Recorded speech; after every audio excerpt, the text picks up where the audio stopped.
नमस्ते दोस्तों। तो आज हम शुरू करेंगे अपने बिजनेस इंट्रोडक्शन का जो पहला चैप्टर है उसका सेक्शन 2 यानी कि बिजनेस कॉन्सेप्ट। पिछले सेक्शन में हमने पढ़ा था कि ट्रेड की और कॉमर्स की क्या हिस्ट्री है, स्पेशली इंडिया में। अब हम जानते हैं कि बिजनेस क्या होता है, कितने तरह का होता है, एक्सेट्रा। देखिए, यहाँ पे लिखा है all human beings wherever they are required to perform some or the other activity to satisfy their needs. सही बात है।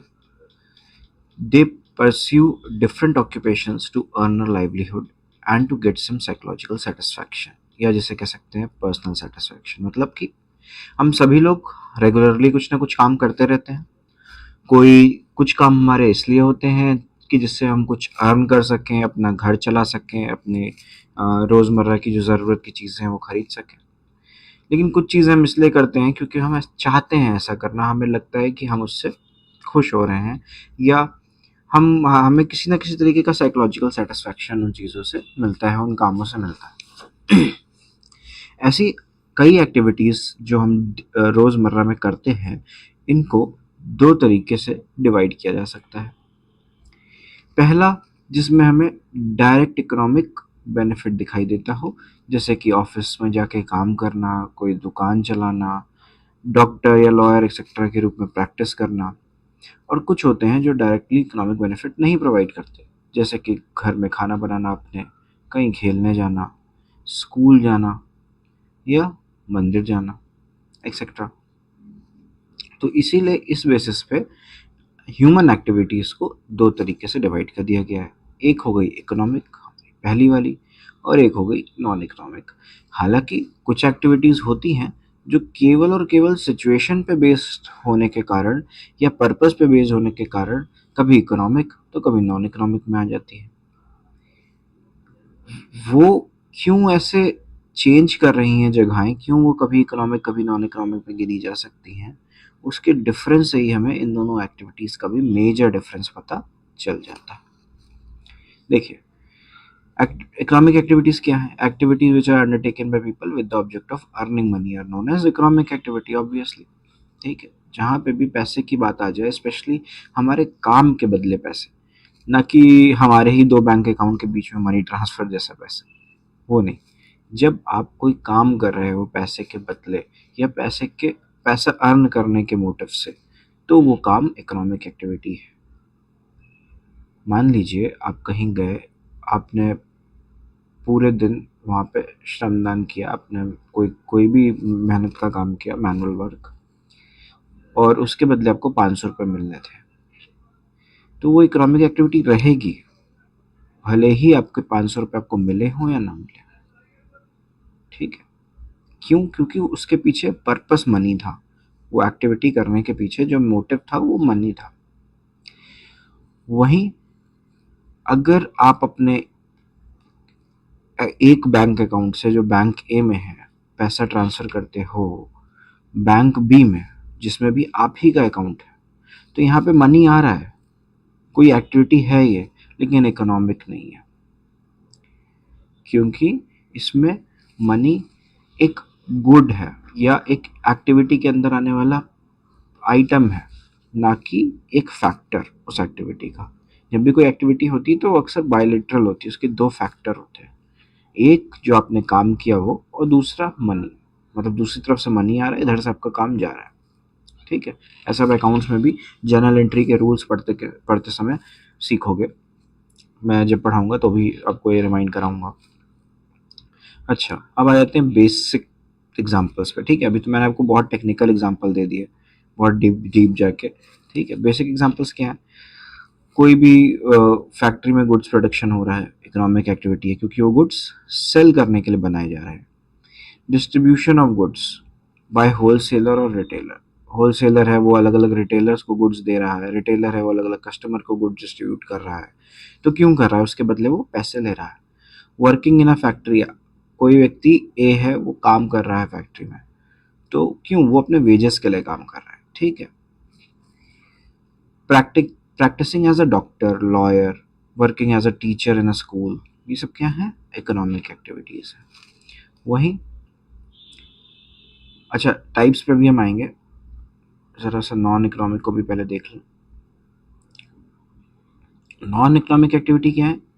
वो जो केवल अपने साइकोलॉजिकल या पर्सनल सेटिस्फैक्शन के लिए की जाती हो, ठीक है, इसका मोटिव मनी ना हो, ठीक है, जैसे कि मंदिर जाना हो गया, किसी ज़रूरतमंद व्यक्ति को आप रोड पार करा दे रहे हो, ठीक है, ये सब काम क्या है? ये नॉन इकोनॉमिक एक्टिविटीज़ हैं।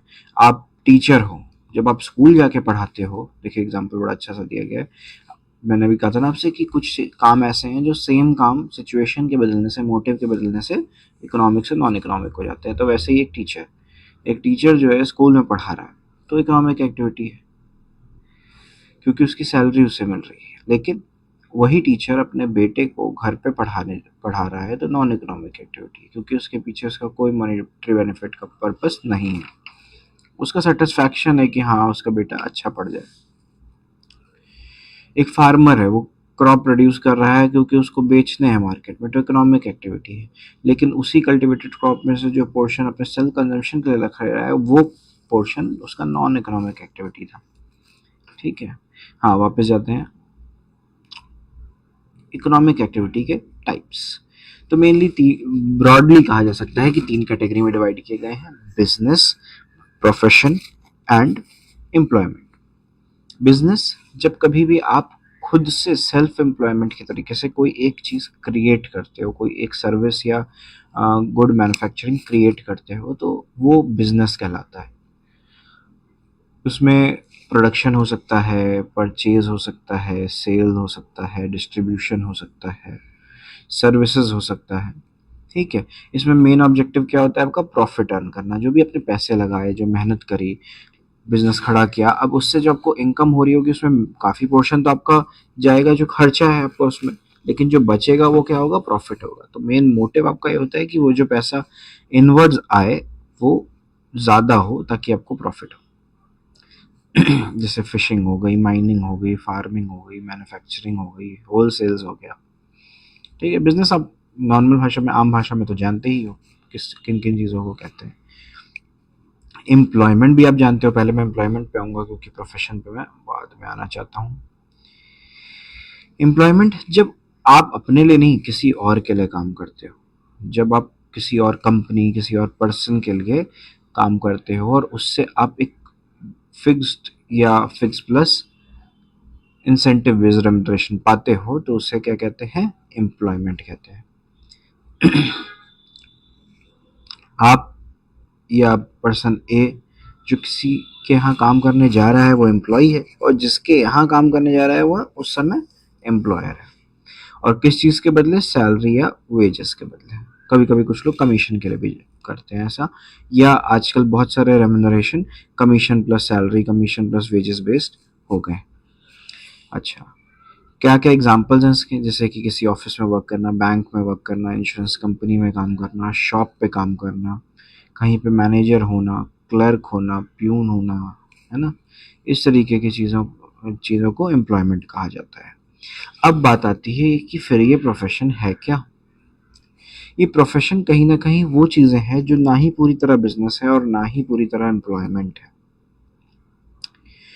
बिजनेस क्यों नहीं है ये? क्योंकि ये हर कोई नहीं कर सकता। जैसे कि लॉयर, जैसे कि डॉक्टर, ठीक है। ये सब क्या है? कोई भी व्यक्ति जाके किसी का इलाज करने लगे, कोई भी व्यक्ति जाके किसी का केस लड़ने लगे, ऐसा नहीं होता। मूवीज या टीवी सीरियल्स में ऐसा होता है, मूवीज में होता है, कोई किसी का भी लॉयर बन जाता है, अपना खुद का बन जाता है, जबकि वो बहुत ही रेयर केस और बहुत ही सारे कंडीशंस के बाद ही ऐसा पॉसिबल है, और ऐसे रियल एग्जांपल्स ना के बराबर है। और टीवी सीरियल्स में अपने लोगों को सडनली डॉक्टर भी बनते देखा होगा। स्पेशली एक रील बहुत वायरल होती है एक मैडम की, वो खैर टीवी सीरियल का एग्जैजरेशन एक और टीवी सीरियल के अंदर है, एक्चुअल सिचुएशन है, तो खैर उसके बारे में नहीं जाएंगे। लेकिन कोई भी व्यक्ति डॉक्टर नहीं बन सकता, सीधे जाके अपना क्लिनिक खोल के काम चालू नहीं कर सकता। कोई भी व्यक्ति लॉयर नहीं बन सकता, सडनली जाके किसी का केस लड़ने लगे। उसके लिए आपको एक स्पेशल प्रोफेशनल नॉलेज चाहिए होती है, डिग्री चाहिए होती है। आपने उसके अलग से काफ़ी समय तक पढ़ाई की होगी, प्रैक्टिस की होगी। जैसे जैसे प्रैक्टिस करते जाओगे वैसे वैसे आप और इम्प्रूव होते जाओगे और रिकग्नाइज्ड होते जाओगे, ठीक है, इन चीज़ों में। तो ये इनको कहते हैं प्रोफेशन। अब आपने अक्सर देखा होगा कि एक लॉयर्स का अपना खुद का वो है, क्या कहते हैं, लॉ फर्म है ना। कुछ सीएस की अपनी खुद की अकाउंटिंग फर्म है, ऑडिटिंग फर्म है। कुछ डॉक्टर्स का अपना क्लिनिक है। तो ये क्या है? अब कोई कहेगा कि भाई ये तो बिजनेस है ना। तो ये पोर्शन इनका बिजनेस से मैच करता है कि आप अपना खुद का सेंटर खोल सकते हो इस चीज का। लेकिन एम्प्लॉयमेंट से क्या चीज मैच करती है? एम्प्लॉयमेंट से मैच करता है कि कुछ आपको चाहिए है, कुछ स्पेशल चाहिए। एम्प्लॉयमेंट में हालांकि बहुत ज़्यादा स्पेसिफिक और यूनिक और क्या कहते हैं कि टफ डिग्रीज नहीं चाहिए होती हैं। लेकिन अक्सर ऐसा होता है, जैसे आपको मैनेजर बनना है तो कोई कहता है, बहुत सी कंपनियां कहती हैं आपको एमबीए होना चाहिए, है ना। सेल्समैन बनने के लिए कोई कहता है कि एमबीए होना चाहिए। बैंक में काम करने के लिए कोई कहता है कि आपको कॉमर्स फील्ड से ग्रेजुएट होना चाहिए, है ना। तो ऐसी जगहों पे कुछ थोड़ा बहुत डिग्री मांगते हैं, कुछ स्पेशल सब्जेक्ट्स मांगते हैं आपके बेसिक ग्रेजुएशन के अंदर, एक्सेट्रा। लेकिन यहाँ पे क्या है, आपको एक प्रोफेशनल नॉलेज की ज़रूरत है, साथ ही साथ प्रैक्टिस की भी ज़रूरत है, ठीक है। तो इसे कहते हैं प्रोफेशन। और हम इसके बारे में तब जान पाएंगे जब हम इनके बीच का डिस्टिंक्शन कर पाएंगे। जैसे कि कमेंसमेंट, बिजनेस कभी भी इंटरप्रेन्योर के डिसीजन से स्टार्ट हो सकता है। प्रोफेशन, जब एक डिग्री कंप्लीट हो जाए, एक प्रैक्टिस का भी आपका सर्टिफिकेट हो, इन दोनों चीज़ों के बाद आप इस प्रोफेशन को शुरू कर सकते हो। एम्प्लॉयमेंट, बस किसी भी सर्विस एग्रीमेंट में आप एंटर करो, जहाँ पे भी आपको एंट्री मिल रही है, ऑफ कोर्स अपनी मर्जी से अकेले एंटर नहीं कर सकते, तो आपका एम्प्लॉयमेंट चालू हो जाता है। क्वालिफिकेशन, बिजनेस के लिए कोई मिनिमम क्वालिफिकेशन नहीं चाहिए। हालांकि ये माना जाता है पुराने एग्जाम्पल्स को देख के कि भाई कोई 5वीं पास व्यक्ति अगर बिजनेस शुरू करे तो शायद ना कंटिन्यू कर पाए या उतना अच्छा ना चल पाए, लेकिन ऐसा कोई रूल नहीं है। प्रोफेशन, प्रोफेशन के लिए बहुत ज़रूरी है कि एक प्रिस्क्राइब्ड प्रोफेशनल क्वालिफिकेशन और ट्रेनिंग हो। एम्प्लॉयमेंट के लिए जॉब के नेचर पे एक बेसिक क्वालिफिकेशन डिपेंड करती है। इन्वेस्टमेंट, बिजनेस में बहुत बड़ा इन्वेस्टमेंट चाहिए होता है, जितना बड़ा बिजनेस उतना बड़ा इन्वेस्टमेंट। प्रोफेशन में एक लिमिटेड कैपिटल इन्वेस्टमेंट है। एक डॉक्टर बेसिकली बहुत कोई बड़ा क्लिनिक नहीं खोलेगा या बहुत कोई छोटा क्लिनिक नहीं खोल लेगा, है ना, एंड सो ऑन। एम्प्लॉयमेंट के लिए कोई कैपिटल इन्वेस्टमेंट नहीं चाहिए। रिस्क, बिजनेस में हमेशा रिस्क रहता है। प्रोफेशन में बिजनेस के मुकाबले थोड़ा कम रिस्क है, काफ़ी कम रिस्क है बल्कि। और एम्प्लॉयमेंट में कोई रिस्क नहीं है। आपकी जॉब चली जाएगी तो आप दूसरी ढूंढने लगना, जैसे पहले नहीं थी वैसे बाद में भी थोड़े समय के लिए नहीं होगी। ट्रांसफ़र ऑफ इंटरेस्ट, लेकिन इतनी भी कम नहीं होती हैं जॉब्स की आपको मिले ही ना अगर आप काम करना चाहते हो तो। Transfer of interest is possible with some formalities. हाँ, आप बिजनेस का जो इंटरेस्ट है वो कुछ फॉर्मेलिटीज़ पूरी करके ट्रांसफ़र कर सकते हो। आपने अपना बिजनेस किसी और को बेच दिया या आपने अपने शेयर्स किसी और को बेच दिए, कोई पार्ट ऑफ शेयर्स बेच दिए। प्रोफेशन में ट्रांसफर इंटरेस्ट नॉट पॉसिबल, क्योंकि सामने वाले के पास वही डिग्री और वो प्रैक्टिस नहीं होगी जो आपके पास है एग्जैक्टली। और अगर होगी तो वो ऑलरेडी अपने प्रोफेशन में होगा। एम्प्लॉयमेंट नॉट पॉसिबल, कोई आपसे ये नहीं कहेगा एम्प्लॉयर कि आप अगर हमारे यहाँ एम्प्लॉई हो तो आप अपनी जॉब छोड़ के किसी और को दे दो, ऐसा नहीं होता, ठीक है। सो ऑन, कुछ शब्द, कुछ जो डिफरेंसेस आप घर पे पढ़िए, ये डिफरेंसेस सिर्फ इसीलिए हैं कि आप समझ पाएँ ज़्यादा से ज़्यादा अच्छे से क्या फ़र्क है एम्प्लॉयमेंट, प्रोफेशन और बिजनेस में, ठीक है। मेनली हम बिजनेस के साथ ही कंटिन्यू करने वाले हैं, तो इसीलिए हम बिजनेस को देखेंगे। बिजनेस में प्रॉफिट अर्निंग मेन ऑब्जेक्टिव होता है। यहाँ पे मेन ऑब्जेक्टिव होता है सर्विस प्रोवाइड करना। एम्प्लॉयमेंट में मेन ऑब्जेक्टिव होता है इनकम, हमारी जो मंथली इनकम है वो, ठीक है। कोड ऑफ कंडक्ट, बिजनेस का कोई प्रिस्क्राइब कोड ऑफ कंडक्ट नहीं है किसी एक पर्टिकुलर फील्ड के बिजनेस में, जो कि बहुत ही ज़्यादा लीगैलिटी से घिरा हुआ हो, उसमें कुछ लाइसेंसिंग वगैरह की ज़रूरत होती है, बाकी कहीं कुछ नहीं होता। नेचर ऑफ वर्क इन्वॉल्व, इसमें प्रोडक्शन हो सकता है, परचेज सेल हो सकता है, एक्सचेंज हो सकता है सर्विसेज का या फिर गुड्स का, या दोनों का। रिवॉर्ड, फिर से वही बात, जो मेन ऑब्जेक्टिव होगा वही रिवॉर्ड होगा, प्रॉफिट, है ना। नॉन इकोनॉमिक एक्टिविटी के वैसे तो कोई खास टाइप्स नहीं होते हैं, लेकिन फिर भी यहाँ पे इन्होंने रिलीजियस, पैरेंटल और सोशल बना दिया है कैटेगरी। पैरेंटल का मतलब सिर्फ मदर और फादर के की एक्टिविटीज़ नहीं, बल्कि आपके कोई भी सीनियर गार्जियन या पेरेंट्स या रिलेटिव्स, क्लोज रिलेटिव्स ऑब्वियसली। अच्छा, इकोनॉमिक नॉन इकोनॉमिक में क्या फ़र्क है? मोटिव का फ़र्क है भाई। यहाँ पे हमें पैसे चाहिए होते हैं, यहाँ हमें पर्सनल सेटिस्फेक्शन चाहिए होता है, एक्सपेक्टेशन। यहाँ पे मनी एक्सपेक्ट कर रहे हैं हम, यहाँ पे मनी एक्सपेक्ट नहीं कर रहे हैं। पर्पस, क्रिएशन ऑफ वेल्थ या साइकोलॉजिकल सेटिस्फेक्शन, फिर से मोटिव पर्पस एक ही चीज़ है ऑफकोर्स। आउटकम, यहाँ पे गुड्स और सर्विसेज क्रिएट हो रही होती है, यहाँ पे मेंटल सेटिस्फेक्शन या साइकोलॉजिकल सेटिस्फेक्शन क्रिएट हो रहा होता है। एग्जाम्पल्स भी हमने आपको ऊपर दे ही दिए थे। ह्यूमन एक्टिविटीज़ को इकोनॉमिक इकोनॉमिक डिवाइड किया गया, ऑब्वियसली नॉन इकोनॉमिक के कुछ टाइप्स क्रिएट कर दिए गए। इकोनॉमिक एक्टिविटी के तीनों टाइप्स हमने ऊपर अभी जाने, बिजनेस, प्रोफेशन और एम्प्लॉयमेंट। अब बात करते हैं बिजनेस की। Concept and characteristics of business. Business क्या है, कैसा होता है, कौन सी चीज़ें हैं जो ये बताती हैं कि ये एक सही बिजनेस है। पहले तो बिजनेस वाइडर टर्म में बस ये था कि कोई भी इनकम अर्न करना, production, purchase, sale, goods and services का, उसको बिजनेस कहते हैं। जो ऐसा ऑक्यूपेशन जो पीपल को, लोगों को बिजी रखे ऐसी चीज़ों में, जिसमें मेन ऑब्जेक्टिव प्रॉफिट अर्निंग हो, तो यही बिजनेस होता था। लेकिन आजकल के समय में, मॉडर्न टाइम में, बिजनेस जो है केवल गुड्स और सर्विसेज से डील नहीं करता, ये उसके आसपास की सारी चीज़ें कवर कर लेता है। जैसे कि creating a customer for itself. बहुत से प्रोडक्ट्स ऐसे होते हैं जो अलग अलग समय पे आए और उन्होंने अपने कस्टमर्स खुद बनाए। मतलब कि पहले किसी ने सोचा भी नहीं था कि ऐसी कोई चीज़ बन भी सकती है, और कुछ ही सालों बाद ऐसा देखने को मिलता है कि वो चीज़ एक ज़रूरत बन जाती है। जैसे कि इंटरनेट, या कहा जाए मोबाइल फ़ोन, स्मार्टफ़ोन, या मैं तो कहता हूँ टेलीफ़ोन। एक समय ऐसा भी था जब केवल लेटर्स और टेलीग्राफ होता था, टेलीफ़ोन होता ही नहीं था। तो काफ़ी हद तक लोगों को ज़रूरत ही नहीं महसूस होती होगी कि किसी से हम लाइव बात कर पाएँ जो कि बहुत दूर है हमसे। लेकिन फिर टेलीफ़ोन आया, मोबाइल फ़ोन आया, स्मार्टफ़ोन आया, आज अनलिमिटेड डेटा और कॉलिंग पैक्स हैं लगभग सभी के पास, जिसकी वजह से आज हम देखते हैं कि किसी से भी कभी भी बात करना हमारे लिए इतनी बड़ी नीड है कि हम उसके बिना रह नहीं पाते। तो ये कैसे हुआ? उन बिजनेसेस ने अपना कस्टमर खुद क्रिएट किया, हमें अपना कस्टमर बना लिया gradually. Converting economic resources into goods and services. भाई इकोनॉमिक रिसोर्सेज क्या है?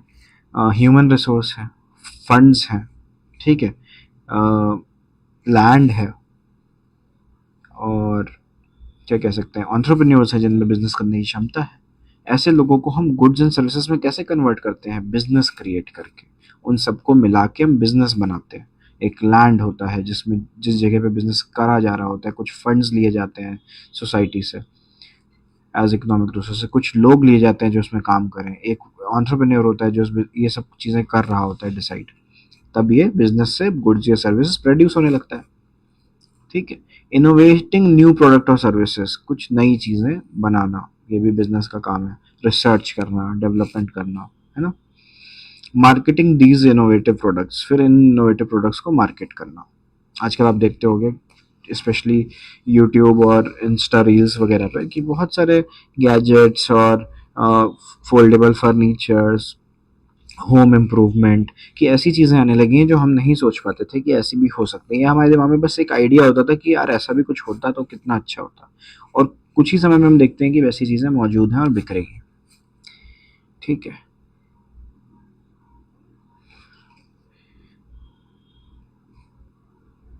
Characteristics and nature of business. एक बिजनेस कैसा होता है, क्या चीज़ें ऐसी हैं जो बताती हैं कि ये एक बिजनेस है? पहली चीज़, एक इकोनॉमिक एक्टिविटी होनी चाहिए जो बेसिक हो, जो बिजनेस का बेस हो, है ना।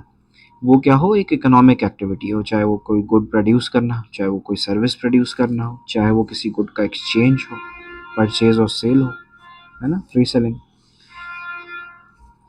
सेकंड, उन्हीं का टाइप बता दिया ना कि सर्विस या गुड्स का प्रोक्योरमेंट या प्रोडक्शन। ठीक है, अब इसमें वो चीज़ें बच गई जो मैंने बाकी बोली, क्या थी? सेल या exchange of goods and services. ये मुझे थोड़ा एक्स्ट्रा पॉइंट लग रहा है, लेकिन अक्सर ऐसा होता है कि क्वेश्चन कितने मार्क्स का है ये देखते हुए हमें कभी कभी पॉइंट्स बढ़ाने पड़ते हैं। तो जो ये प्राइवेट बुक्स होती हैं, जैसे कि हमारी ये वीके ग्लोबल पब्लिकेशंस की है, इन्होंने एक एक्स्ट्रा पॉइंट क्रिएट किया है क्योंकि अक्सर ये क्वेश्चन 5 मार्क्स में फंसता होगा बोर्ड्स में आपके 11th के फाइनल एग्जाम में। तो इसीलिए यहाँ पे dealing in goods and service on a regular basis, एक on a regular basis point add कर दिया गया। बात लगभग वही है कि जो इकोनॉमिक एक्टिविटी है वो क्या क्या हो सकती है, तो इन्होंने उसको 3 पॉइंट बना दिए कि भाई हम गुड्स या सर्विसेज खरीदेंगे या बनाएंगे। ठीक है, प्रोक्योरमेंट मीन्स खरीदना, प्रोडक्शन मीन्स बनाना। गुड्स और सर्विसेज जो बन गई अब उसको या तो हम सेल कर सकते हैं या एक्सचेंज कर सकते हैं दूसरे के बदले, दूसरे गुड्स और सर्विसेज के बदले। ठीक है, ऐसे भी बिजनेसेस होते हैं, आपको भी पता नहीं होगा, बट ग्राउंड लेवल पे होते हैं। अब धीमे धीमे ख़त्म हो रहे हैं।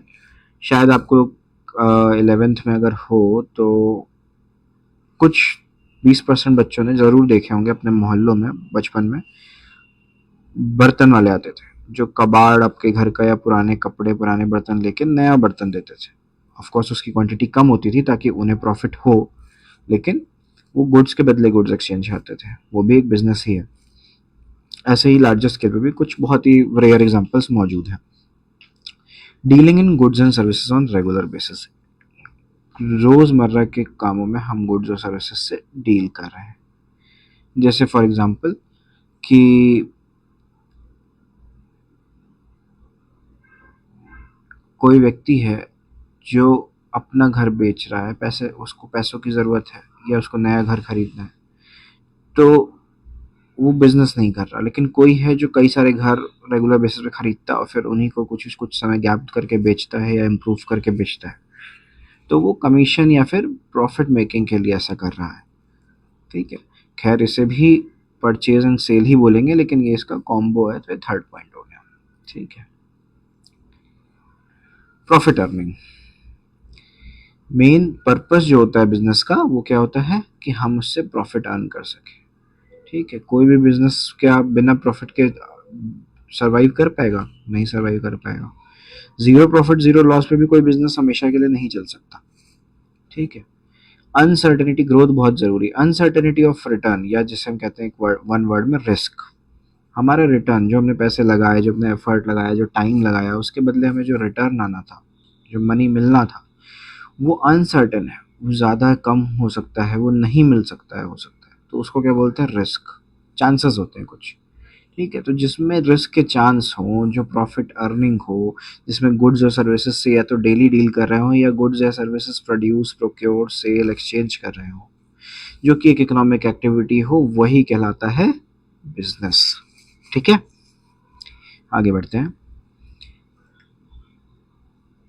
मल्टीपल ऑब्जेक्टिव्स ऑफ बिजनेस, कई तरीके के ऑब्जेक्टिव होते हैं। हम ये नहीं कह सकते कि बिजनेस में केवल प्रॉफिट अर्निंग ही ऑब्जेक्टिव है, हालांकि ये बहुत इंपॉर्टेंट ऑब्जेक्टिव है, प्राइम यानी कि मेजर मेन ऑब्जेक्टिव है आपका, लेकिन सोल नहीं है, अकेला ऑब्जेक्टिव नहीं है। इकोनॉमिक ऑब्जेक्टिव में से एक है अर्निंग प्रॉफिट। इसके अलावा बिजनेस के और भी इकोनॉमिक ऑब्जेक्टिव्स होते हैं, सोशल ऑब्जेक्टिव्स होते हैं, पर्सनल ऑब्जेक्टिव्स होते हैं। कैसे? देखिए, इकोनॉमिक ऑब्जेक्टिव्स 3 होते हैं। ये 3 टाइप नहीं है, ये मैं कहता हूँ कि ये 3 स्टेप हैं। आप पढ़ोगे तो आपको ये महसूस होगा। सबसे पहला बिजनेस का काम होता है सरवाइव कर जाना।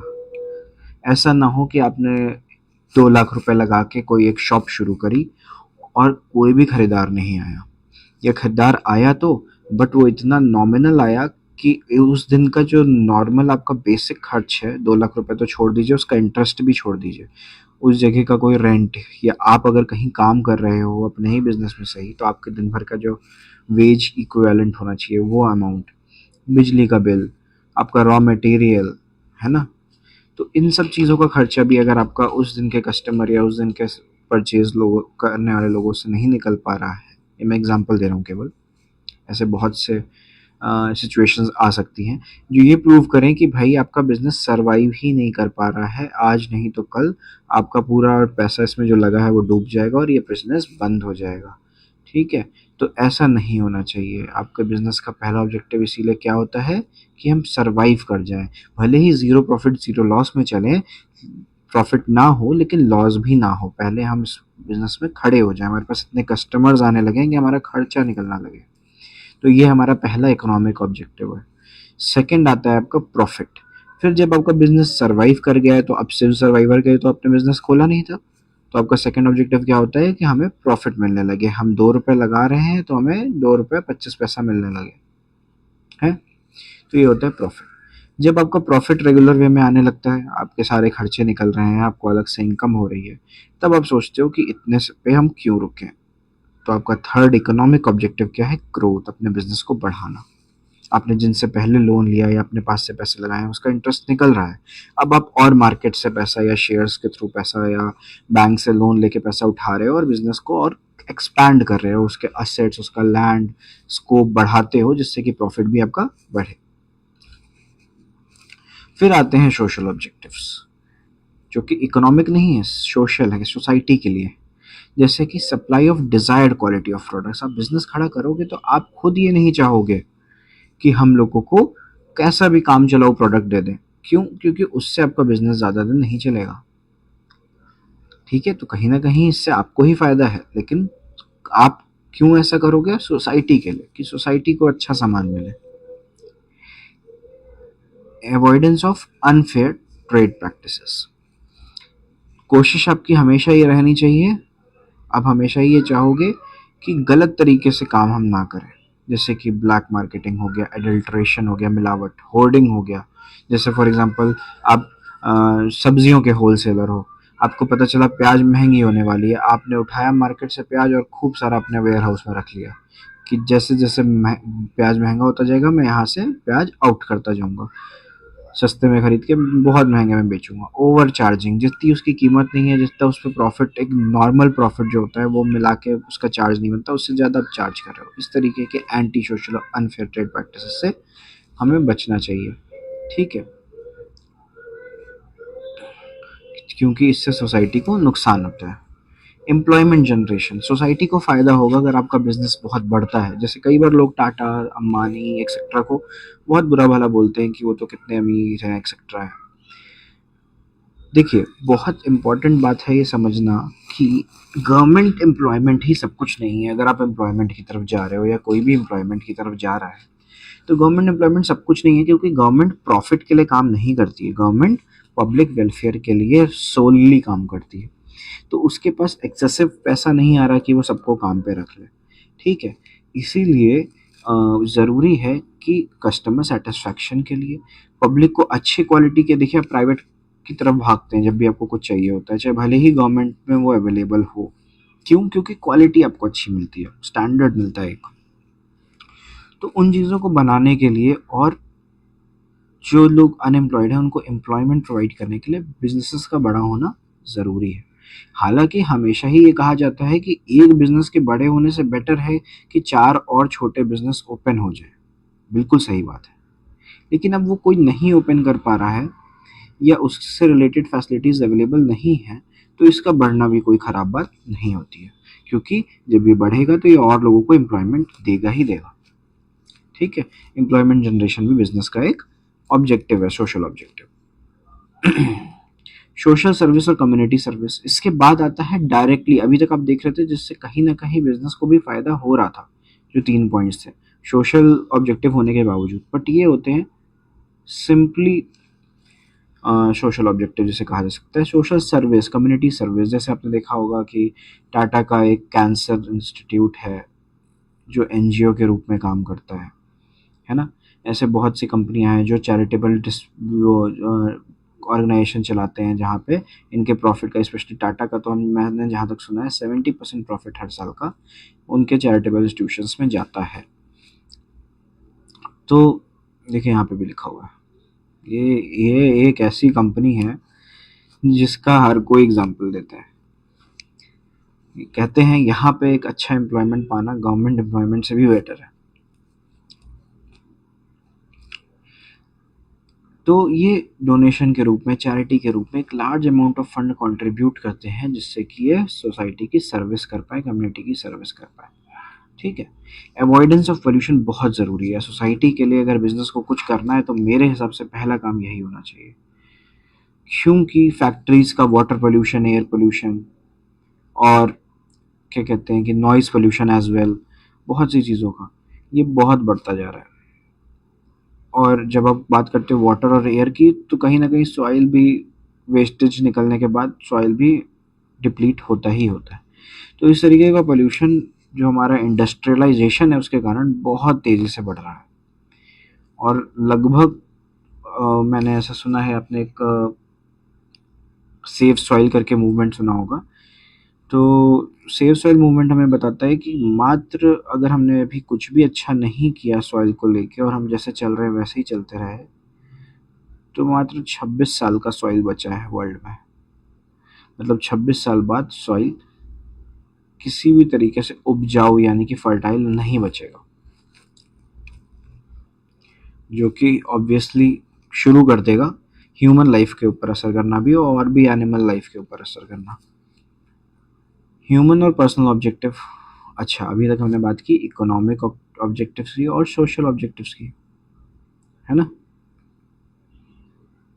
फिर से एक बार राइटिंग के लिए माफ़ी चाहूँगा, मेरी पेन पेपर पे भी अच्छी नहीं है तो इस पे तो क्या ही बताएं। ह्यूमन और पर्सनल ऑब्जेक्टिव्स मतलब कि जो बंदा बिजनेस चला रहा है वो, या उसमें काम करने वाले एम्प्लॉयज़ का क्या पर्सनल ऑब्जेक्टिव है, ह्यूमन ऑब्जेक्टिव है उस बिजनेस के प्रति। बिजनेस के अच्छा होने से उन्हें क्या फ़ायदा है। देखिए, अच्छी वर्किंग कंडीशंस मिलती है, बिजनेस बढ़ेगा तो ऑफकोर्स वर्किंग कंडीशन बढ़ेंगी, बेहतर होंगी। ठीक है, अगर आपके ऑफिस में एसी नहीं लगा है तो शायद बिजनेस अच्छा प्रॉफिट कमाए तो एसी लग जाए, है ना। ये एक मैं एग्जांपल दे रहा हूँ। तो आपको टाइम टू टाइम सैलरी नहीं मिल पाती है अगर बिजनेस बहुत अच्छा फ्लो में नहीं काम कर रहा है, तो और बिजनेस अच्छा काम करने लगा तो आपकी सैलरी टाइमली आने लगी, महंगाई के हिसाब से बढ़ती जाएगी सैलरी आपकी। जैसे यहाँ कहा गया payment of competitive and satisfactory wages and salary, मतलब उस इंडस्ट्री की बाकी कंपनियां जो अच्छी कंपनियां हैं वो जितनी सैलरी और वेज दे रही है उतनी ही आपकी भी कंपनी आपको दे। ये तभी पॉसिबल है जब आपकी कंपनी अच्छा परफॉर्म कर पाएगी। सॉरी, वीडियो में थोड़ी सी प्रॉब्लम आ गई थी, मैं पढ़ा रहा था और ये रिकॉर्ड नहीं हो रहा था, इसीलिए मुझे वापस जाना पड़ेगा जहाँ से हमने इसको मिस किया है।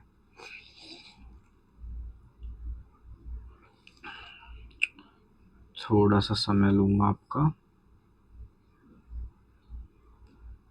क्योंकि मुझे याद करना पड़ेगा कि मैंने कहाँ तक आपको पढ़ा दिया था। जी हाँ, तो personal growth and development of employ by imparting training to employees and keep updating their knowledge. क्या होता है कि कई बार समय के साथ टेक्नोलॉजी अपडेट होती है और बिजनेस के चलने के तौर तरीके बदलने लगते हैं। तो ऐसे में हम ऐसा नहीं करता कोई बिजनेस की पुराने एम्प्लॉयज़ को हटा के नए को ले आए जिन्होंने अपनी पढ़ाई के दौरान, अपने एजुकेशन क्वालिफिकेशन के दौरान वो चीज़ें, वो स्किल्स गैदर कर ली, बल्कि अपने पुराने एम्प्लॉयज़ जिनके पास उस बिज़नेस की बाकी सारी चीज़ों की एग्जिस्टिंग नॉलेज है, एक्सपीरियंस है, उन्हीं के लिए हम ट्रेनिंग प्रोवाइड कराते हैं और बीच बीच में ऐसा करके हम उनकी नॉलेज को ग्रो करते रहते हैं, ताकि वो as an individual better human being बनते जाएं, बेटर ह्यूमन रिसोर्स बनते जाएं। ये है, ये भी एक पर्सनल ऑब्जेक्टिव है। इसके बाद डिसीजन मेकिंग में इनिशिएट करवाना, उनको इनकरेज करना, पार्टिसिपेट करना, करने देना, इससे उनकी रिस्पेक्ट बढ़ती है और आपस में उनका रिकॉग्निशन बढ़ता है। Providing special benefits such as housing facility, medical facility, free education of children etcetera. तो कुछ स्पेशल बेनिफिट्स जो है हम प्रोवाइड कर बिजनेस प्रोवाइड करना चाहिए बिजनेसेस को, जैसे कि हाउसिंग फैसिलिटी, उनके रहने के लिए, अगर अपने मन मर्जी आप ट्रांसफर्स कर रहे हो तो उनके होम टाउन से बाहर उनको रहने के लिए जगह चाहिए, तो हाउसिंग फैसिलिटीज़ अक्सर कंपनियां प्रोवाइड कराती हैं। जो नहीं कर पा सकती हैं, छोटी कंपनियां हैं, वो एचआरए देती हैं, house rent allowance. Medical facility, जैसे कि कोई सीजीएचएस कार्ड जैसे सेंट्रल गवर्नमेंट में होता है, वैसे ही आजकल ईएसआईसी आपने सुना होगा, ये गवर्नमेंट ऑर्गेनाइजेशन है बट ये प्राइवेट कंपनी के एम्प्लॉयज़ के लिए है। उनके से एक नॉमिनल सा सैलरी से डिडक्शन होता है और उनको इमरजेंसी के समय में एक लिमिट तक की medical facility free of cost provide हो पाती है। फ्री एजुकेशन ऑफ चिल्ड्रन, उनके बच्चों के की स्कूल फीस एक्सेट्रा भी कई कंपनीज देती है। लेकिन टाटा की बात अभी हमने ऊपर करी थी, क्यों ऐसा है कि हमारा बार बार उनका नाम आता है, क्यों मैंने अभी कहा था कि गवर्नमेंट एम्प्लॉयमेंट जैसा है उससे भी बेहतर है, क्योंकि वो ये सब कुछ लार्ज स्केल पे और बहुत अच्छी क्वालिटी में प्रोवाइड कराता है, प्लस और भी फैसिलिटीज जिससे उनके बच्चों के एम्प्लॉयमेंट तक का और एजुकेशन भी स्कूल लेवल तक नहीं बल्कि कॉलेज इंस्टीट्यूट लेवल तक भी प्रोवाइड कराता है अपने खुद के इंस्टीट्यूट्स में, और अपने ही यहाँ वापस एम्प्लॉय करने का भी ऑप्शन देता है। फिर आता है role of profit in business, मतलब कि प्रॉफिट का बिजनेस में क्या रोल है। सबसे पहले तो है सर्वाइवल। भाई लॉन्ग टर्म तक तो कोई भी business survive zero profit zero loss पे सर्वाइव नहीं कर सकता, क्योंकि जो बिजनेस मैन है, जो उसका ओनर है, उसको भी तो अपना घर खर्च चलाना है, वो पूरा दिन यहाँ दे रहा है। तो इसीलिए प्रॉफिट चाहिए ताकि बिजनेस सर्वाइव हो सके, ज़्यादा दिन चल सके। फिर सेकेंड नंबर पे आता है आपका एक्सपेंशन एंड ग्रोथ, कि जब प्रॉफिट बढ़ता है तो आप उसको री इन्वेस्ट करते हो बिजनेस में, उससे और असेट्स खरीदते हो और बिजनेस को ग्रो करते हो। सिंबल ऑफ एफिशिएंसी और इंडेक्स परफॉर्मेंस, मान लीजिए ये आपका प्रॉफिट का ग्राफ है, तो ये ऐसा ऊपर जाता हुआ ग्राफ बताता है कि आपका बिजनेस बहुत एफिशिएंट है और उसका जो परफॉर्मेंस है वो अच्छा जा रहा है। Reward for bearing the risk, profit क्या है, जो आप लॉस होने के चांसेस हैं उसका रिस्क उठा रहे हो ना आप, आपको पता तो है नहीं पहले से कि आगे क्या होगा, लेकिन आप फिर भी उसका रिस्क उठा रहे हो, तो उसके बदले का रिवॉर्ड आपका प्रॉफिट है। ऐसा नहीं है हमेशा प्रॉफिट ही होता है, कई बार लॉस भी होता है, वो भी आप ही झेलते हो। तो इसीलिए प्रॉफिट भी चाहे जितना ज़्यादा हो वो किसको मिलना चाहिए, बिजनेसमैन को मिलना चाहिए। हेल्प्स टू गेन रेपुटेशन और गुडविल, अभी हमने टाटा की बात 2 बार करी, क्यों करी, क्योंकि उसकी एक अच्छी गुडविल है, रेपुटेशन है। ये कैसे हो पा रही होगी, अगर ये कंपनी लॉस में लगातार जा रही होती तो ऐसा होता नहीं। तो गुडविल का एक बहुत बड़ा कारण प्रॉफिट भी है बिजनेस का। फिर आते हैं क्लासिफिकेशन ऑफ बिजनेस एक्टिविटीज में, बिजनेस एक्टिविटीज कितने तरीके की होती हैं। एक तो होती है इंडस्ट्री और दूसरा होता है आपका कॉमर्स। इंडस्ट्री में क्या आता है, इंडस्ट्री में आती हैं फैक्ट्रीज, इंडस्ट्री में आते हैं ग्रुप ऑफ कंपनीज, इंडस्ट्री में आता है चेन, होलसेल रिटेल और मैन्युफैक्चरर का सेल, जो चेन है पूरा वो आता है। कॉमर्स में क्या आता है, कॉमर्स में आता है टेक्निक्स, सेलिंग, परचेजिंग एक्सेट्रा। ठीक है, लेकिन एक चीज़ ऐसी है जो दोनों में आती है अलग अलग नाम से, वो है आपकी सर्विस सेक्टर। आपने सुना होगा कि जीडीपी में जो है प्राइमरी सेक्टर, सेकेंडरी सेक्टर और टर्शरी सेक्टर, या जिसे हम कहें एग्रीकल्चर सेक्टर, मैन्युफैक्चरिंग सेक्टर और सर्विस सेक्टर, जो है 3 लोगों का शेयर होता है। राइटिंग के लिए माफ़ी चाहूँगा फिर से। तो जो आपका सर्विस सेक्टर है ये कॉमर्स में भी आता है और ये इंडस्ट्री में भी आता है। ठीक है, आप देख रहे होंगे यहाँ पे transport, banking, communication, insurance, advertising ही यहाँ पे भी है और यहाँ पे भी है। ठीक, नाम से आपको पता चलेगा, चाहे आप यहाँ पे बात करो सर्विस इंडस्ट्री, चाहे आप यहाँ बात करो एड्स टू ट्रेड, ट्रेड को एड करता है जो, या सर्विस प्रोवाइडर। ठीक है, तो इससे आपको इसका मीनिंग समझ में आ रहा होगा, आगे भी हम इसके बारे में फिर से बात करेंगे। फिलहाल देखते हैं टाइप्स। तो इंडस्ट्री में सबसे पहले आता है प्राइमरी इंडस्ट्री, जहाँ पे हम सीधा नेचर से चीज़ें ले रहे हैं, चाहे हम उसे डायरेक्टली यूज़ करें, चाहे हम आगे उसे सेकेंडरी सेक्टर में भेज दें मैन्युफैक्चरर होने के लिए या यूज़फुल गुड बनने के लिए, लेकिन जहाँ पे भी हम उसको नेचर से डायरेक्ट ले रहे हैं उसे क्या कहते हैं, प्राइमरी इंडस्ट्री। ठीक है भाई, कोई भी चीज़ अपने आप तो बनी नहीं है, सब कुछ नेचर में पहले से मौजूद था। हाँ, हमने बहुत ही ज़्यादा मॉडर्नाइजेशन और अपने साइंस के दम पे उसको कन्वर्जन से अपने काम का बनाना सीख लिया है। एक ही चीज़ों के हम मल्टीपल यूजेस कर लेते हैं। ठीक है, लेकिन बिना नेचर के तो कुछ आता नहीं है कि नहीं। तो इसीलिए प्राइमरी इंडस्ट्री कहलाती है। इसमें आता है, प्राइमरी इंडस्ट्री में 2 टाइप होते हैं, एक्सट्रैक्टिव इंडस्ट्री और जेनेटिक इंडस्ट्री। एक्सट्रैक्टिव इंडस्ट्री के नाम से ही पता चल रहा है, जब आप ज़बरदस्ती नेचर से कोई चीज़ लो तो उसे क्या बोलते हैं, एक्सट्रैक्टिव इंडस्ट्री। और जेनेटिक इंडस्ट्री क्या है, जब आप खुद नेचर की मदद से, नेचर की हेल्प लेके चीज़ों को प्रोड्यूस करो। जैसे कि क्रॉप्स अपने आप तो प्रोड्यूस नहीं होते, आपको प्रोड्यूस करने पड़ते हैं, है कि नहीं? लेकिन वहीं आप बात करो शीप का वूल, तो शीप का वूल नेचुरली अकर हो रहा है, लेकिन आप उसे रियर कर रहे हो, उसकी स्किन आप निकाल रहे हो वो कपड़े बनाने के लिए, सो ऑन, है ना? अच्छा, बहुत ही हेयर लाइन डिफरेंस है एक्सट्रैक्टिव और जेनेटिक इंडस्ट्री में कुछ केसेस में। जैसे अभी मैंने आपको एक शीप वाला एग्जांपल दिया, इससे मुझे याद आया, यही शीप जो अपने आप रिप्रोड्यूस हो रही हैं जंगलों में या कहीं पे भी, पहाड़ों पे अक्सर होती हैं, तब तो ये एक्सट्रैक्टिव इंडस्ट्री है। लेकिन आप अपने लैंड पे क्लोज्ड एरिया में इनको ब्रीड करा रहे हो, इनकी गिनती खुद, उनको अच्छा इन्वायरमेंट, जो भी फेवरेबल इन्वायरमेंट है वो देख के खुद ब्रीड कर रहे हो, तब वो जेनेटिक में चला जाता है, फार्मिंग में चला जाता है ना, एनिमल हस्बेंड्री एक्सेट्रा। सिमिलरली आप किसी नदी या किसी नेचुरल वाटर रिसोर्स में जाके फिशिंग करते हो, तो वो एक्सट्रैक्टिव इंडस्ट्री है। वो फिश वहाँ अपने आप थी, पहले से थी, नेचुरली अकर हो रही थी, आपने उन्हें जाके वहाँ से ले लिया, तो एक्सट्रैक्टिव इंडस्ट्री। वहीं आप पिसीकल्चर फॉलो कर रहे हो, आप खुद जो है अपने प्राइवेट पॉन्ड क्रिएट कर रहे हो, उसमें इन्वायरमेंट क्रिएट कर रहे हो, वहाँ पे लाके कुछ फिशेस को छोड़ रहे हो, ब्रीड करा रहे हो और बढ़ा रहे हो, फिर उन्हें यूज़ कर रहे हो, तो वो हो गई जेनेटिक इंडस्ट्री। ये है हेयर लाइन डिफरेंस इनके बीच का, ठीक है? लेकिन है दोनों नेचर से ही, तो इसीलिए प्राइमरी इंडस्ट्री है। फिर सेकेंडरी इंडस्ट्री क्या होती है?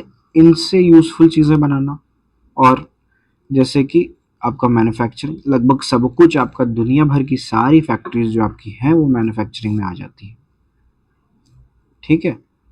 जैसे कि लेदर फैक्ट्री हो गई आपकी, कपड़ों की फैक्ट्री हो गई आपकी, इवन आप डोमिनोज खाना खाने जा रहे हो तो वहाँ पे भी आपका जो भी सब्जियां यहाँ प्राइमरी इंडस्ट्री से ली गई, वो आपके वहाँ जाके सब्जी, आटा वगैरह, और उससे आपको वहाँ पे आपको पिज्ज़ा बना के दे दिया गया, तो मैन्युफैक्चरिंग इंडस्ट्री है। बहुत सारी वेराइटीज़ हैं मैन्युफैक्चरिंग के अंदर। फिर आती है आपकी कंस्ट्रक्टिव इंडस्ट्री। मैन्युफैक्चरिंग में क्या होता है ना, गुड्स कोई प्रोड्यूस कर रहा है अपनी जगह पे और आपको दे दे रहा है, किसी भी टाइप का गुड हो, बड़े से छोटा। कोई कार बना रहा है तो कोई, जैसे अभी मैंने आपको एग्जांपल दिया, पिज्ज़ा बना रहा है, ठीक है? कोई एक छोटा सा पेन बना रहा है, वो भी मैन्युफैक्चरिंग इंडस्ट्री में आता है। लेकिन कंस्ट्रक्टिव इंडस्ट्री होती है जब कोई किसी जगह पे पहुंच के वहां पे अपने टूल्स और मशीनरी का इस्तेमाल करके उस जगह पे ही कुछ कंस्ट्रक्ट करे, जैसे building construction, dam construction etcetera, bridges, पुल्स, देखते हैं ना आप क्या क्या बनता है बाहर। तो ये मैन्युफैक्चरिंग नहीं, ये कोई अपनी फैक्ट्री में पुल बना के वहां रख नहीं आ रहा है, उसे वहां जाके कंस्ट्रक्ट कर रहा है, तो इसीलिए ये हो जाती है कंस्ट्रक्शन इंडस्ट्री या कंस्ट्रक्टिव इंडस्ट्री। ये हो गए सेकेंडरी के टाइप्स। फिर आता है, पहले ट्रेड पे आएंगे फिर टर्शरी पे आएंगे, फिर आता है ट्रेड। अब इन गुड्स को ऐसे बना के रख लेने से तो कोई फ़ायदा है नहीं, इन्हें बेचना भी तो होता है हमें, तो इसीलिए जब भी हम गुड्स की बात करते हैं तो इसमें आता है रिटेल और होलसेल ट्रेड। इंटरनल मतलब अपने देश के अंदर हम चीज़ें बना रहे हैं, उसे अपने देश के अंदर ही बेच रहे हैं, तो उसमें क्या क्या टाइप के ट्रेड करेंगे बेचने के लिए? हम होलसेल कर सकते हैं और फिर रिटेल कर सकते हैं। पहले मैन्युफैक्चरिंग तो देश में एक या दो जगह हो रही होगी, बहुत मुश्किल ट्रांसपोर्टेशन होगा तो 3-4 जगह हो जाएगी बस, इससे ज़्यादा तो नहीं। कई बार तो उसकी मैन्युफैक्चरिंग की मजबूरी होती है, जैसे कि आप देखोगे फार्मा प्लांट्स मैक्सिमम आपके उत्तराखंड, हिमाचल प्रदेश में है, क्योंकि वहीं पे उनकी चीज़ें ग्रो हो रही हैं जो उनको चाहिए as raw material primary industry से, और उसके बाद जो है क्या कहते हैं कि जो भी आपने प्राइमरी इंडस्ट्री से उठाया वो सब आपको टाइम रहते, बिना एनवायरमेंटल कंडीशन चेंज हुए यूज़ करना है, दवाएं बनाने के लिए एक्सेट्रा, तो इसीलिए आप वहीं रह यूज़ कर ले रहे हो उसको, तो इसीलिए कई बार फैक्ट्रीज भी आपके देश में एक ही दो जगहों पे होती हैं, ठीक? तो अब उनसे पूरे इंडिया या पूरे देश भर में कैसे ट्रांसफ़र होगा चीज़ें? तो होलसेलर्स, अलग अलग स्टेट, अलग अलग बड़ी सिटीज़ में होलसेलर्स होते हैं जो उनको मैन्युफैक्चरर से प्रोक्योर करते हैं। ये होलसेलर बाद में अपने सिटी या स्टेट की जो छोटे दुकानदार और रिटेलर्स हैं उनको वो सामान डिस्ट्रीब्यूट करते हैं, मतलब अलग अलग यूनिट्स में बेचते हैं, छोटे यूनिट्स में। इन रिटेलर से बाद में कंज्यूमर्स को कवर किया जा सकता है, क्योंकि प्रैक्टिकली पॉसिबल नहीं है। अब तो हमारा देश मोस्ट पॉपुलेटेड कंट्री है पूरे वर्ल्ड में, तो इसमें हम एक मैन्युफैक्चरर से सीधा सारे कंज्यूमर्स तक सामान पहुंचा दें, ये पॉसिबल नहीं हो सकता है। फिर आता है एक्सटर्नल ट्रेड। तो अभी हमने बात की थी अपने देश के अंदर होने वाले ट्रेड की, अब हम बात करेंगे एक्सटर्नल ट्रेड की, यानी कि दूसरे देशों से ट्रेड। ये कितने तरह का होता है? एक होता है एक्सपोर्ट, हमने जो सामान यहाँ बनाया वो पूरी दुनिया को ज़रूरत है क्योंकि वो हमारे ही यहाँ बन रहा है या हमारे अलावा एक ही दो कंट्रीज़ में बन रहा है, लेकिन डिमांड उसकी पूरे वर्ल्ड में है, तो हम उसको क्या करते हैं, एक्सपोर्ट करते हैं, बाहर देशों को बेचते हैं। फिर आता है इम्पोर्ट, कुछ चीज़ें हैं जो हमें चाहिए, जैसे फॉर एग्जांपल पेट्रोलियम, कई सारे एग्रीकल्चर गुड्स केवल हम प्रोड्यूस करते हैं, उसे हम एक्सपोर्ट करते हैं। ऐसे ही पेट्रोलियम क्या है, ये हम नहीं उतने स्केल पे प्रोड्यूस कर सकते हैं जितना हमारी डिमांड है, not even 10% production possible India में अगर बात करें तो इसीलिए हमें इसे इम्पोर्ट करना पड़ता है, दूसरे देशों से खरीदना पड़ता है। फिर आता है एंट्रेपोर्ट। कई बिजनेसेस ऐसे हैं जो अपना, मतलब बिजनेस तो आप जानते हैं ना कि स्कोप ढूंढ लेते हैं, वो कहीं पे भी अगर स्कोप है कुछ ऐसा करने का जिससे प्रॉफिट हो सके तो वो अपना काम ढूंढ लेते हैं स्वयं। तो वैसे ही कुछ बिजनेस केवल एंटरपोर्ट करते हैं, मतलब बाहर से इम्पोर्ट ही इसीलिए कर रहे हैं क्योंकि उन्हें किसी ए देश से लेके उसे बी देश को बेचना आता है अच्छे से, तो इसीलिए वो ए से खरीद के बी को बेचने के लिए कर रहे हैं, तो एंटरपोर्ट ये है एक्सटर्नल ट्रेड, बट ये अपने कंजम्पशन के लिए नहीं। हाँ, तो अब आपने देखा कि हमने चीज़ें ग्रो करी या एक्सट्रैक्ट करी नेचर से, उसके बाद उन्हें मैन्युफैक्चरिंग में ले गए, उससे कुछ कंस्ट्रक्शन किया, उसे खरीदा बेचा, लोगों तक पहुंचाया, बाहर देश से कुछ खरीदा, बाहर देश को कुछ बेचा, एक्सेट्रा। इन सब चीज़ों को एड की ज़रूरत है, इन सब चीज़ों को सर्विसेज की ज़रूरत है, और सर्विसेज की ज़रूरत लोगों को भी है, आम लोगों को, हमारे आपके जैसे लोगों को भी सर्विसेज की ज़रूरत है, खाली गुड्स से तो काम चलता नहीं है। हमें पढ़ना है तो हमें टीचर की सर्विस चाहिए, हमें अपने पैसे जमा करने हैं हमें बैंकिंग सर्विस चाहिए, हमें एक जगह से दूसरी जगह पहुंचना है हमें ट्रांसपोर्टेशन सर्विस चाहिए। ऐसे ही इन बिजनेसेस को भी ये सब चाहिए, तो इसीलिए हमारी सर्विस इंडस्ट्री या एड्स टू ट्रेड है। अच्छा, ये ही रीज़न है कि ये दोनों कैटेगरी में आता है, क्योंकि ये ट्रेड को तो मदद कर ही रहा है, लेकिन ये प्राइमरी और सेकेंडरी इंडस्ट्री के प्रोडक्ट्स जो कि पब्लिक के लिए बन रहे हैं उसकी तरह पब्लिक के लिए भी अवेलेबल है, इसीलिए ये दोनों चीज़ों में आता है, इंडस्ट्री में भी और कॉमर्स में भी। देखिए, पहला है ट्रांसपोर्टेशन। मैंने अभी बताया आपको होलसेल और रिटेल के मामले में कि एक चीज़ हर जगह नहीं बन सकती, लेकिन हर जगह उसकी डिमांड होती है, तो वहाँ कैसे पहुँचता है, ट्रांसपोर्टेशन के थ्रू। वही मैन्युफैक्चरर से होलसेलर ऐसे कैसे ले रहा होगा, डोरेमोन के डोर के थ्रू नहीं ना तो ये ट्रक्स और ट्रेन्स के थ्रू पहुँचता है, एरोप्लेन्स के थ्रू पहुँचता है, तो इसीलिए ये ट्रांसपोर्टेशन कहलाता है। ये पहली सर्विस है जो आपकी प्रोवाइड कराती है इंडस्ट्री को भी और लोगों को भी। ऑफ कोर्स ट्रांसपोर्टेशन सर्विसेज चाहिए, एक जगह से दूसरी जगह पहुंचना है। बैंकिंग, भाई कोई भी बिजनेस ऐसे सीधे लोगों से पैसा तो ले नहीं लेता, आपका इक्विटी कैपिटल के अलावा लोन, यानी कि वैसा कैपिटल भी तो होता है ना जो इंटरेस्ट बेस्ड होता है, फिक्स इंटरेस्ट बेस्ड, तो वो कैसे आता है, हम लोग जो एफडी और इन सब के नाम पे बैंक में पैसा जमा करते हैं वही बैंक लोन के नाम पे इनको दे देता है और हमें भी देता है। हर बार मैं आपको बताऊंगा कि ये दोनों जगह आ रहा है, ठीक है। इसीलिए यहाँ पे फाइनेंस वर्ड ऐड हो गया है कि बिजनेस शुरू करने के लिए ही आपको बड़ा लोन चाहिए, वो फाइनेंस कहलाता है, ठीक है। वहाँ पे बैंक जानता है कि हम जो है रिस्क ले रहे हैं, एक सामने वाला बिजनेस डूब सकता है। यहाँ केवल बैंकिंग आ रहा है क्योंकि ये पब्लिक के लिए। तो हर चीज़ को मैं दो बार बताऊंगा, एक बार बाकी इंडस्ट्रीज और ट्रेड को ही एज ऑक्सिलरी, मतलब एज एड, और दूसरा हमारे लिए कैसे काम में आता है। तो हमें भी अपने पैसे घर पे रखना रिस्की है, और समय के सबसे महंगाई बढ़ती है, हमारे पैसे अगर हम घर पे रखेंगे तो वो वैसे के वैसे ही रहेंगे, तो इसीलिए बहुत ज़रूरी है कि उस पर इंटरेस्ट मिले, वो बढ़े। फिर आता है आपका कम्युनिकेशन, मतलब कि एक जगह से दूसरी जगह हमें कांटेक्ट करना है, चाहे लेटर्स के थ्रू चाहे कॉल के थ्रू, तो ऐसे कम्युनिकेशन इंडस्ट्रीज भी अवेलेबल हैं, ये बिजनेसेस को भी चाहिए होती हैं। इंश्योरेंस, हमें अपना इंश्योरेंस, अपनी पर्सनल गाड़ी, अपने घर, अपने प्रीशियस ज्वेलरी का इंश्योरेंस कराना होता है ताकि अगर उनको कुछ हो तो हमें उतना लॉस ना हो। वैसे ही कंपनीज को भी अपना सामान जो एक जगह से दूसरी जगह ट्रैवल कर रहा है या एक जगह कहीं वेयर हाउस में रखा है, उसमें आग लग सकती है, ट्रक का एक्सीडेंट हो सकता है, किसी भी तरीके का नुकसान बड़ा बिजनेस झेलना नहीं चाहता, तो इसीलिए वो रिस्क ना लेते हुए उसको इंश्योर करवा लेता है इंश्योरेंस सर्विस से। फिर आता है आपका एडवर्टाइजिंग। एडवर्टाइजिंग की ज़रूरत हमें नॉर्मली तो नहीं उतनी होती है, आम जिंदगी में। लेकिन हाँ, सोल प्रोप्राइटरशिप अभी आप आगे पढ़ोगे, ऐसे बिजनेसेस की एडवर्टाइजिंग पब्लिक के लिए ही एडवर्टाइजिंग सर्विस है। आजकल आप लोग देख रहे हो बहुत सारे यूट्यूबर्स आ गए हैं, तो ये यूट्यूबर्स अपना ऐड अगर कहीं करते हैं तो पब्लिक ही अपना ऐड कर रही है एक तरीके से। वैसे ही बिजनेस को भी एडवर्टाइजिंग की ज़रूरत है। ठीक है, तो ये थे आपके सर्विसेज टू ट्रेड। अब जो भी मैंने आपको ऊपर पढ़ाया इतनी देर तक, मैं एक ही ग्राफ सेट करा, वो इसीलिए क्योंकि ये सब यहीं पे लिखा हुआ है। ठीक है, हल्का हल्का चलते रहेंगे। जैसे कि फॉरेस्ट से टिम्बर उठाना एक्सट्रैक्टिव इंडस्ट्री है। ठीक है, fish from reverse extractive industry है। मिनरल फ्रॉम अर्थ, आपने सुना होगा ना, माइनिंग एक्सेट्रा, वो एक्सट्रैक्टिव है। लेकिन अगर आप खुद जो है रियर और ब्रीड कर रहे हो बर्ड्स को, प्लांट्स को, नर्सरी आपने खोल ली है, एनिमल हस्बेंड्री आपने खोल ली है, ठीक है, पोल्ट्री फार्म अपने खोले हुए हैं, डेयरी फार्म खोले हुए हैं, ठीक है, तो वहाँ पे जो आप ग्रो कर रहे हो वो जेनेटिक होता है, उसे फिर हम एक्सट्रैक्टिव नहीं कहते। सेकेंडरी इंडस्ट्री, मैन्युफैक्चरिंग और कंस्ट्रक्शन, मैंने आपको बताया था। मैन्युफैक्चरिंग बहुत सारे होते हैं, फिनिश प्रोडक्ट्स में रॉ मटेरियल को कन्वर्ट करना मैन्युफैक्चरिंग इंडस्ट्री। ठीक है, कंज्यूमर गुड्स भी बनाते हैं ये हमारे आपके इस्तेमाल के लिए, इंडस्ट्री गुड्स भी बनाते हैं, और फैक्ट्रीज को मशीनरी चाहिए, प्लांट चाहिए, टूल्स चाहिए, वो सब बनाना भी इनका काम है। अच्छा, मैन्युफैक्चरिंग इंडस्ट्री के भी टाइप्स हैं। एनालिटिकल, जो बेसिक रॉ मटेरियल को कई पार्ट्स में, कई फिनिश प्रोडक्ट्स में डिवाइड कर दे। जैसे कि क्रूड ऑयल जो आता है, उसी से पेट्रोल, डीजल, केरोसिन, गैसोलीन एक ही बार में बन जाता है। ये जो अब वैसलीन क्रीम का इस्तेमाल करते हो, वो भी इसका एक बाय प्रोडक्ट है क्रूड ऑयल का।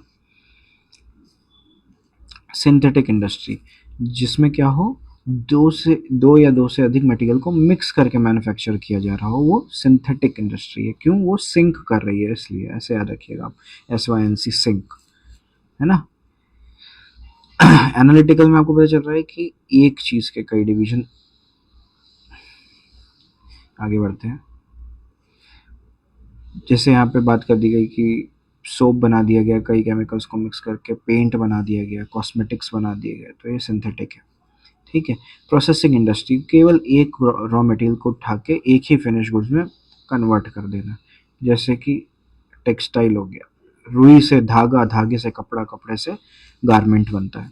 ठीक है, iron and steel industry, minerals लिए उनको हमने सरिये में, ब्लॉक्स में, जैसे जैसा यूज़ है बाहर मार्केट में, वैसे में मेल्ट करके ट्रांसफॉर्म कर दिया। शुगर इंडस्ट्री, गन्ना लिया, चीनी बना के निकाला पूरा प्रोसेस करके।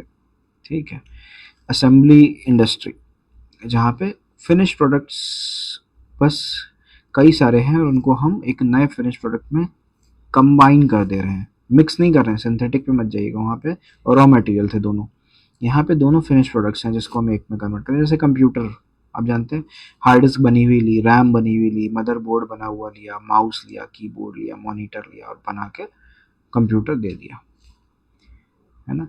वॉचेस हो गए, ऑटोमोबाइल्स हो गए, ऑटोमोबाइल्स में भी अक्सर ऐसा होता है, मतलब कार्स, बाइक्स एक्सेट्रा में, कि पार्ट्स लिए, असेंबल करें और दे दिए। कंस्ट्रक्शन इंडस्ट्री, कंस्ट्रक्शन इंडस्ट्री में कुछ भी नहीं होता, बस आपका जो रोड कंस्ट्रक्शन है, डैम कंस्ट्रक्शन है, ब्रिजेस कंस्ट्रक्शन है, यही सब चीज़ें बनाई जाती हैं। टर्शरी के बारे में मैंने आपको लगभग सब कुछ बता दिया। कॉमर्स में हम थोड़ी बात और कर सकते हैं, जैसे हमने ट्रेड की बात अभी करी थी, लेकिन ट्रेड के बारे में कलेक्टिवली हम क्या कह सकते हैं, helps in removing hindrance of person, है ना। भाई, एक ही सामान अगर होगा तो वो एक ही व्यक्ति यूज कर पाएगा, लेकिन जब हम उसे कई चीज़ों में कॉपी करते हैं, कई सारी चीज़ें बनाते हैं, ठीक है, तो वहाँ पे हिंड्रेंस ऑफ पर्सन रिमूव हो जाता है। सोप बन रहा है तो बल्क में मैन्युफैक्चर हो रहा है, सबके लिए बन रहा है, सब तक पहुँच रहा है ना। Helps in removing hindrance of place, एक दिक्कत अभी हमने आपको बताई थी कि एक ही जगह चीज़ बन सकती है, तो बाकी जगह कैसे पहुँचे, ट्रांसपोर्टेशन के थ्रू। ठीक है, ट्रेड और ऑक्सिलरी ट्रेड कैसे मदद करता है, किन चीज़ों को, किन प्रॉब्लम्स को दूर करता है, यहाँ इस बारे में बात हो रही है। तो ट्रांसपोर्टेशन आपका हिंड्रेंस ऑफ प्लेस को ख़त्म कर देता है। Similarly warehousing, warehousing भी एक, अभी अपने ऊपर नहीं पढ़ा क्योंकि था नहीं, लेकिन एक ये भी एक ऑक्सिलरी ट्रेड है, वेयर हाउसिंग। चावल हो गया, आटा हो गया, सॉरी गेहूं हो गया, है ना, दालें हो गई, आलू, प्याज, ये कुछ ऐसी चीज़ें हैं जो ग्रोथ तो सीजनली होती है लेकिन डिमांड इनकी पूरे साल होती है। तो ये कैसे प्रोवाइड, डिमांड पूरी कैसे की जाती है, इनको परफेक्ट कंडीशन में सेफली स्टोर करके। ठीक है, तो ये हो गया आपका हिंड्रेंस ऑफ टाइम को रिमूव करना, मतलब कि समय से रिलेटेड जो प्रॉब्लम है उनको दूर करा गया। फोर्थ आता है आपका helps in removing hindrance of exchange, मतलब कि पहले बार्टर होता था, आपका एक चीज़ आपने बनाई आपको दूसरे को देनी है, दूसरे से आपको वही चीज़ लेनी पड़ेगी जो उसके पास होगी। लेकिन करेंसी, करेंसी की वजह से, बैंकिंग की वजह से क्या पॉसिबल हो सका कि आप जो बना रहे हो वो आप बेच दो, फिर आपको जो जो चीज़ें उसमें से खरीदनी है वो आप जाके खरीद लो। तो हिंड्रेंस ऑफ एक्सचेंज बैंकिंग के बल पे हो पाया। ठीक है, दूसरा यहाँ पे ये भी है कि भाई हम कुछ लोग हैं, मान लीजिए 1 लाख लोग, जिनको अपने कुछ 100 रुपये 200 रुपये एंड सो ऑन हमें सेव करने थे, तो हमने बैंक में जाके उसे जमा कर दिया। हमारा कंसर्न था कि वो रिस्क पे ना रहें और वो बढ़ते रहें। बिजनेस का कंसर्न ये था कि उसे खूब सारे पैसे एक साथ चाहिए थे, वो आगे उससे प्रॉफिट निकाल के बढ़ा सकता था, उसे उसमें कोई दिक्कत नहीं थी, बढ़ा के लौटा सकता था, लेकिन अभी के लिए उसे पैसों की ज़रूरत थी बल्क में। तो बैंकिंग ने क्या किया, ये एक्सचेंज हिंड्रेंस जो था, वो बिजनेसमैन कहाँ से जाके इन लाखों लोगों को ढूंढता, या 4 बिजनेस उठा के 5 लाख लोगों को कैसे ढूंढते और कैसे ये सब मैनेज कर पाते, तो ये बैंकिंग ने मैनेज कर दिया। ठीक है, hindrance of exchange helps in removing the hindrance of risk. Insurance जो एक रिस्क बना रहता है, आग लग सकती है, कोई चीज़ चोरी हो सकती है, शॉर्ट सर्किट हो सकता है, ट्रैवल कर रहे हैं गुड्स, मान लीजिए शिप के थ्रू डूब सकते हैं, है ना, स्टोर करे गए थे खराब हो सकते हैं। तो ये सब प्रॉब्लम, ये सब रिस्क कैसे दूर होता है, इंश्योरेंस के बेसिस पे।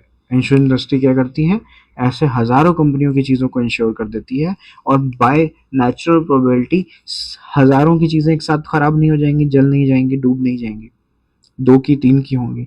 तो वो हज़ारों से जो एक नॉमिनल छोटे अमाउंट का पैसा लिया जा रहा है, उससे उनका जो है, जो 2 या 3 या 4 लोगों के साथ प्रॉब्लम आई, उनका रिस्क कवर कर दिया जाता है, और बाकी इंश्योरेंस कंपनी का अपना चलने का खर्चा और प्रॉफिट हो जाता है।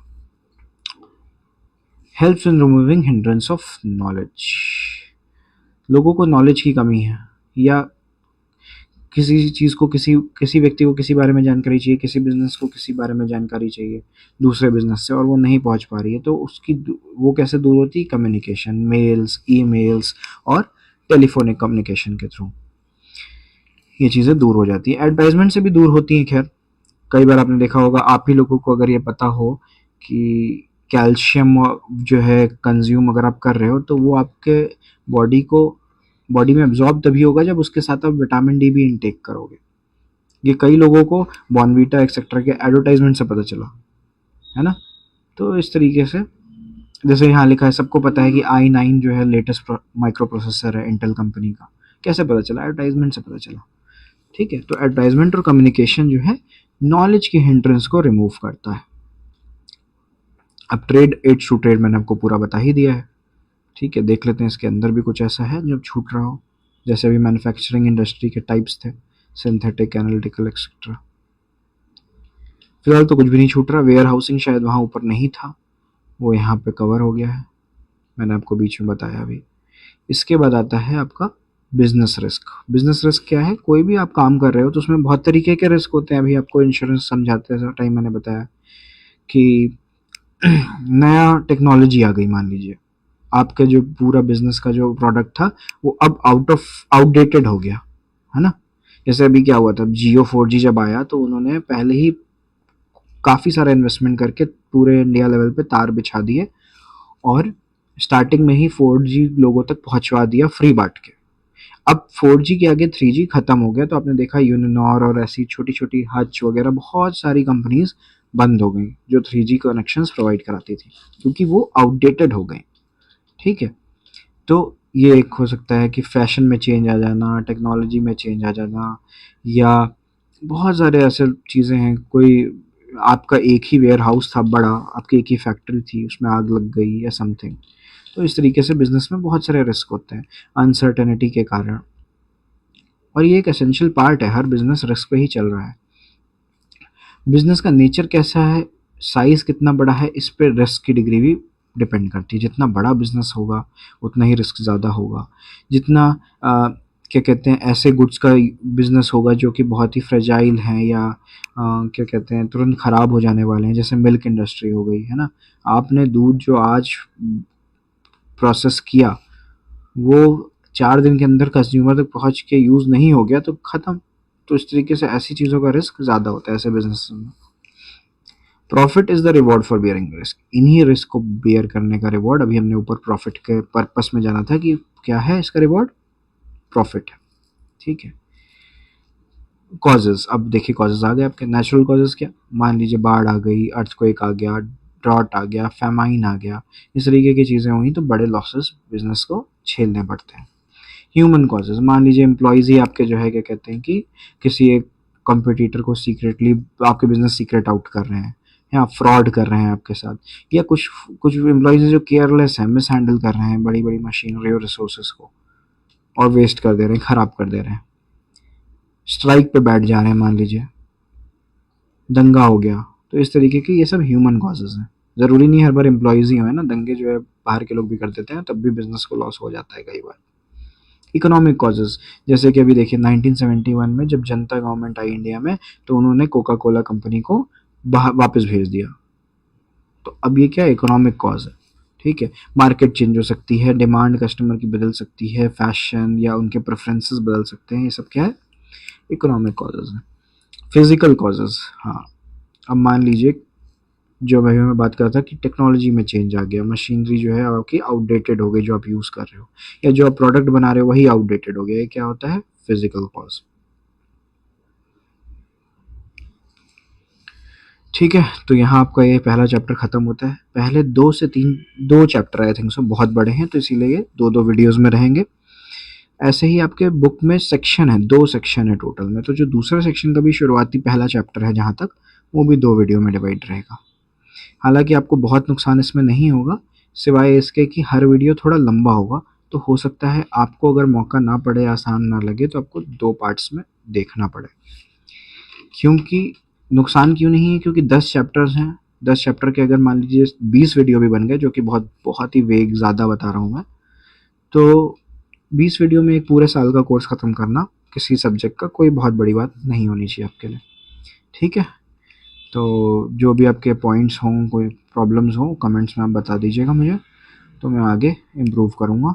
वैसे चांसेस यही हैं कि, हालांकि ऑनलाइन मैं पहली बार पढ़ा रहा हूँ इस तरीके से रिकॉर्डिंग करके, ऑफलाइन मैंने काफ़ी पढ़ाया हुआ है, तो इसीलिए ऑनलाइन में शिफ्ट होने के कारण जो प्रॉब्लम्स आ रही होंगी, जैसे ऑडियो क्लैरिटी या कुछ वीडियो क्वालिटी एक्सेट्रा, वही प्रॉब्लम्स होंगी जहाँ तक, बाकी नहीं होनी चाहिए, क्योंकि मुझे पता है आपके दिमाग में कब कौन सा क्वेश्चन आएगा। तो ठीक है, फिर अब मिलते हैं अगले वीडियो में जिसमें हम चैप्टर 2 पढ़ेंगे। ठीक है। चैप्टर 2 भी 100% 2 वीडियो में डिवाइड रहेगा। तो थैंक यू फॉर, पढ़ते रहिए ऐसे ही।